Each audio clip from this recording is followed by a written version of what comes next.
Our guys go through a severe interview situation. Okay, we get very personal with them. Okay, we favor ex-military. You know, they've already been through the tough extremes of training and how to conduct themselves. Every time our technician will come in your house, he will wear booties. Okay, if it's Breast Awareness Month, there'll be pink booties. Other than that, there'll either be blue or black booties for the rest of the months. Okay, we're going to respect your house if it was our own.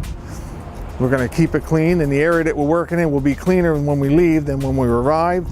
When we come in and do your maintenance on your system, we will go through the system from A to B, and if we find a part that's weak, we're going to recommend you replace it. And that sometimes becomes a situation where people say, well, it works and working fine, but it's going. It would be like you pulling your car into an auto parts store and, hey, your tire's got threads laying on them. You know, if he lets you leave the parking lot, he's putting your life in danger. Well, we have a situation where we feel your furnace is not going to fire correctly, we're putting your life in danger. So we're going to recommend to put the part in there.